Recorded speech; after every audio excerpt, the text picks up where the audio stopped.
Hey, what's going on, everyone? It's Eve. So I just finished watching. I think this movie broke me in multiple different ways. And there's a lot that I have to say about this film. And we might be here for a while, so get your snacks, get your whatever you need, your drinks. We might be here for a while.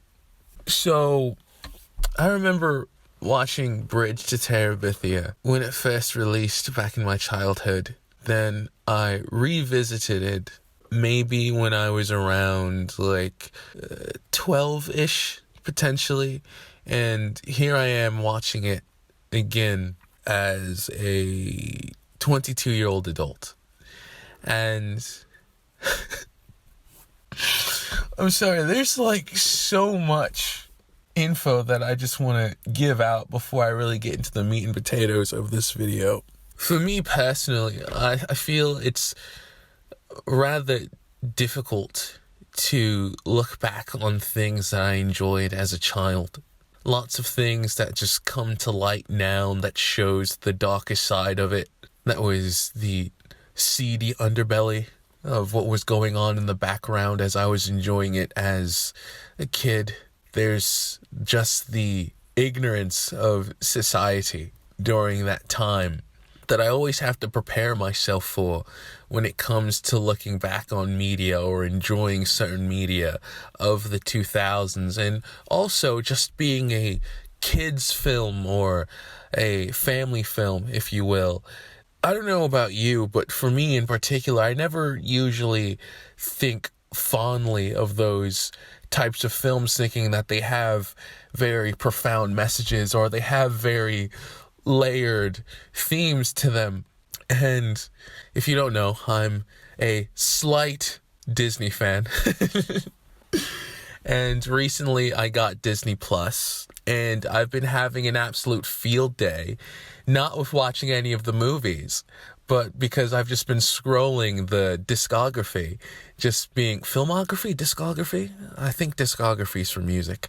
I've just been looking over the catalog, just being absolutely amazed with all the selection of movies that I get to watch, or just stuff from my childhood that I just completely forgot about. I'm just oh my gosh, this is there, but I want something compelling. I don't want to watch, I'm not going to give out a name of a film, but me sitting down with my family, waiting for a whole month, looking at the countdown on the bottom left of the screen on Disneychannel, waiting for the premiere of the Wizards of Waverly Place movie, isn't going as I don't remember when that film came out. I'll just assume I was 9.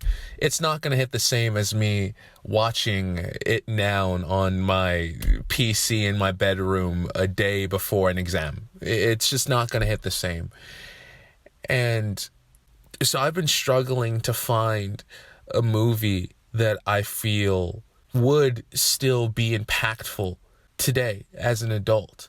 And I don't know why Bridge to Terabithia called out to me, but for me personally, and I actually tweeted this out, I always thought Bridge to Terabithia was a Nickelodeon film.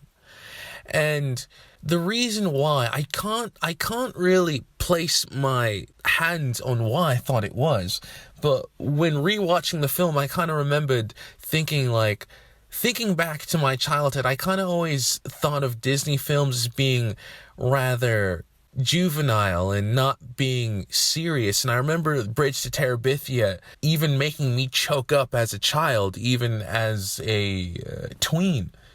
And I remember thinking that the movie is rather dark. And it actually reminds me a lot of one of my favorite Nickelodeon original films. One that I will not name because I actually have planned to make a video on that movie for quite some years now.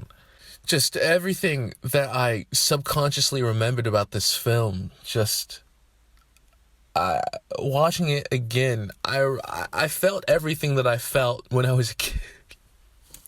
When I was a kid, and when I was a tween, I guess still child, But it was this new added layer of subtext that I never understood as a kid. And it was like, it's this odd space where, let's get into this. So I was shopping. I shouldn't say I was shopping. Well, it doesn't matter. I was in a shop the other day, and there was this woman that was 24. And she was talking about how there was this child that came up to her and was all like, hey, do you know that you're actually closer in age with my mom than you are with me? So the woman who was getting this told to was 24. The mother was 32 and the child was 17.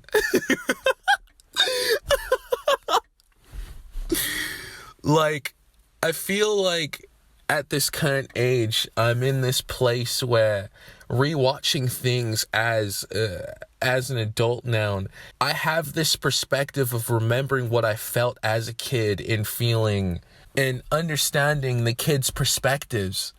But also, now I'm closer in age with the adults in the story, or at least I have more life experience, and I'm just all like, damn, there's so much that I just was not ready to handle as a child. And it just, rewatching this movie, I've cried so much, because I was just like, damn.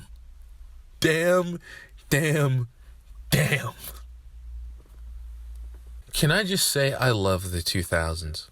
I really do. I always kind of debate back and forth on if I was ever asked, like, would you ever want to go back to the 2000s? I think ultimately my answer is no, because for multiple reasons. I think if I was an adult in the 2000s, I would not enjoy it at all. And if I had to revert back to my childhood, I don't actually want to go back. And this movie actually... Nope. This movie actually reestablished why I don't want to go back there. I'm not exactly going to go into the lore of who I am as a person. If you've watched videos on my channel, then I'm sure you'll understand, but I don't exactly feel like divulging into justice lore at the moment. But I remember watching the movie for the first time as a kid and understanding Josh Hutcherson is the protagonist of this movie. His character's name is Jess. And in the beginning of the film, he has this little spat with his mother who threw away his shoes. And she pulls out these new shoes for him. Well, not these hand-me-down shoes, because they don't have enough money to purchase new shoes for him. But it's his sister's shoes, and it's pink shoes. And he has this fuss because, of course, no, I can't wear girls' sneakers, And I remember thinking to myself at that moment, kind of rolling my eyes a bit, going, oh, God, not early 2000s. I hate that so much. This movie is a mid-2000s film. Mid to late 2000s film, 2007, I believe. I was kind of like, oh, God, here we go with this. And the movie really subverted how I expected it to handle a lot of things. There was like revenge on bullies. There was talks about religion. There was talks about relationship dynamics, depending on like if it was the boy of the family or the girl of the family. I remember every single interaction between Jess and his father. I debated using this terminology because I realize it can be ironically triggering for people to hear this terminology, but I honestly don't know what other word to use besides almost every single interaction Jess had with his father triggered me, and it made me burst out.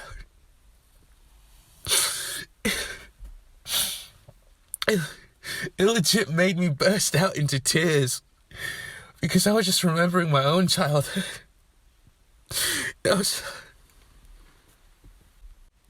Watching this movie for the first time, I identified a lot with Jess in his ideals. And Leslie, his best friend in the movie, is exactly who I wish that I could have been. And it's very odd because usually movies like this, and I'm only using this terminology, I'm not saying that that this movie features a what's it called, fairy tale, pixie dream girl. I'm not saying that Leslie is a pixie dream girl or whatever it is, but I'm just saying in usual movies like this or media like this, I usually always identify or feel more connected with the woman who's more eccentric and more themselves and larger than life. And it's the guy character that's usually, I find, very stale and boring and just but it's like both of these characters together, they have heart. Like the story of this has so much heart that I was not ready for.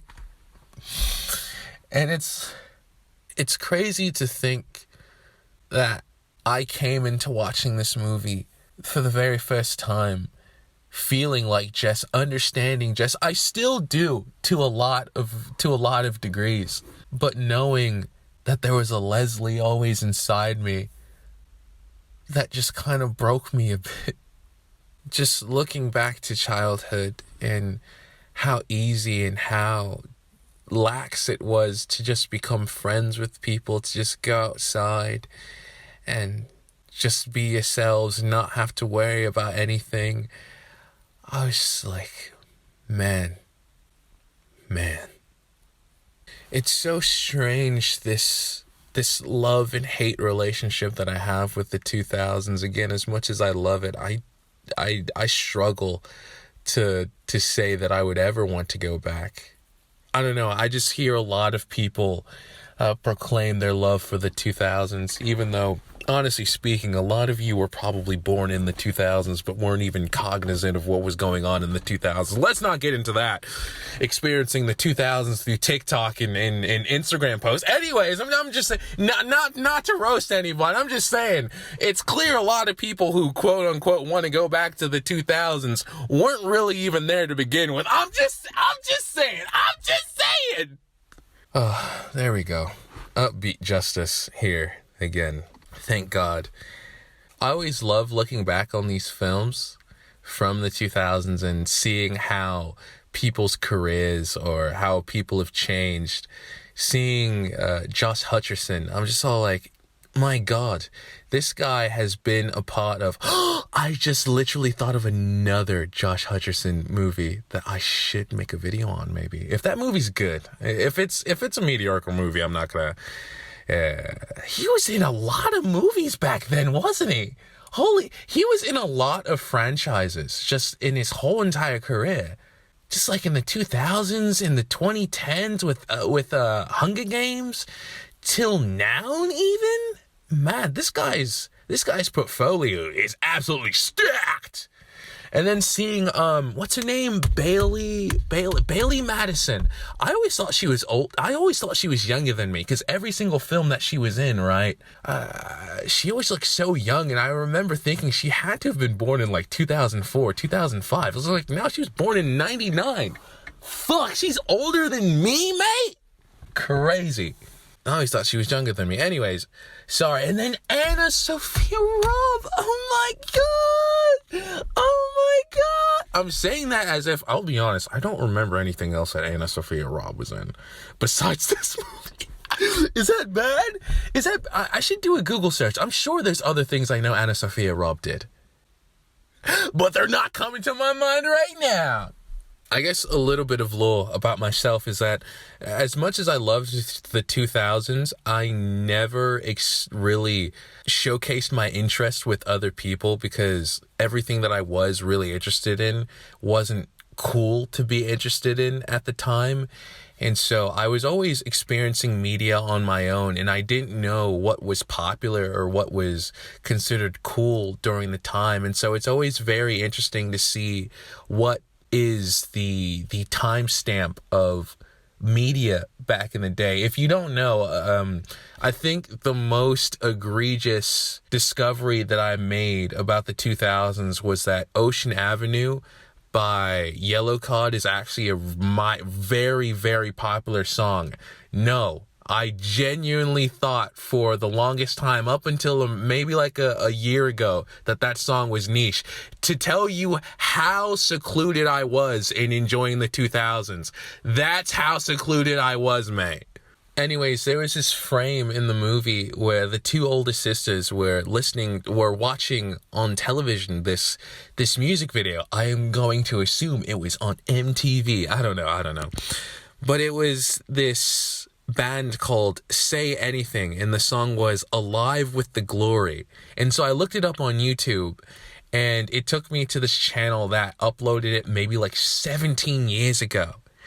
And I saw another music video by them that said, wow, I can get sexual too. That's the name of the song. And tell me how, right? This song I literally heard on an Instagram post, but sped up version. Maybe it's like a popular thing on TikTok. I don't know. It's the first time I've ever heard the song, but it's this edit of Leon and what's his name? Luis? Yeah, Luis and I was about to say Margaret. That's not her name. Ashley from Resident Evil 4 Remake. And they're all in like scene clothes, and it has that song sped up. And I've been trying for the longest time to find out what fucking song that was.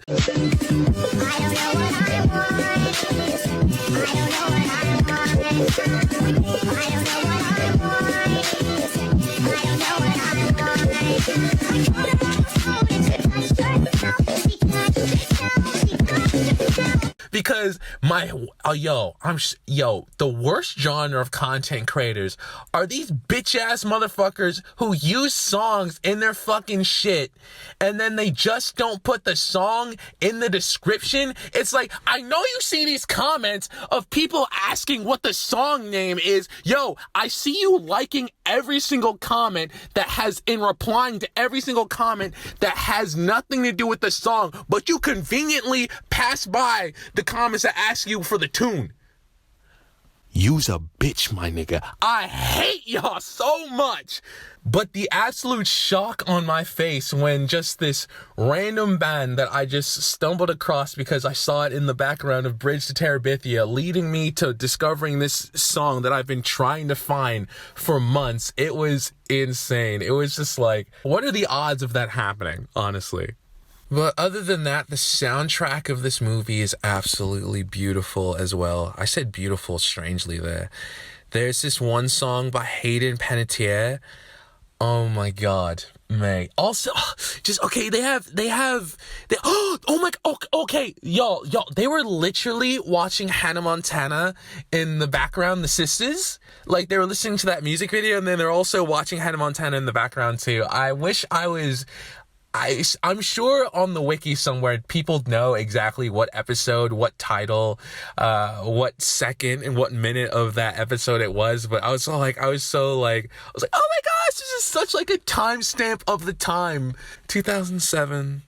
But Hayden Panettiere is on the soundtrack. They have mileycyrus on the soundtrack as well, and also a song by Anna Sophia Robb. The song by Hayden Panettiere is Try, and then the song by mileycyrus is I Learned From You. Those are two of my favorite tracks in the movie. Also, there is one track by Anna Sophia Robb, but I couldn't find it on Spotify, so I don't know what it sounds like. I'm gonna have to look it up on YouTube afterwards. But there was a lot more that I wanted to talk about with this movie. But I kind of just spilled my heart out and kind of just like trauma dumped. I mean, is that not what the Justice Channel is at the end of the day, I guess? I don't know, man. I don't know. I just came into this movie knowing that the ending or what was going to happen, I did not expect... I thought this was going to be a light family film. To be honest, I thought it was going to be a kid's film. That's what I remembered it being, even though I remembered what happened to, what happened. God damn you, Summer. I watched 500 Days of Summer, and it was my favorite film that I watched this year until I saw this. Oh, Zooey Deschanel is in this movie for that. That's why I said, God damn it, Summer. It's a multifaceted joke that you won't understand unless you watch the movie. I really hope that's not a popular joke because I thought it was rather funny, but it's also rather niche. You have to watch 2 films to get the joke. It's whatever. I just wasn't ready. I wasn't ready, and I think that is a lesson that has reoccurred a lot in my life recently, and I enjoy it. And because of it, I found my favorite movie revitalized from my childhood. This movie is wonderful. It is. That was such a surprising, just random watch. Bridge to Terabithia. Stellar movie. Anyways, it's been Justice. I'll see you a lot later. Peace.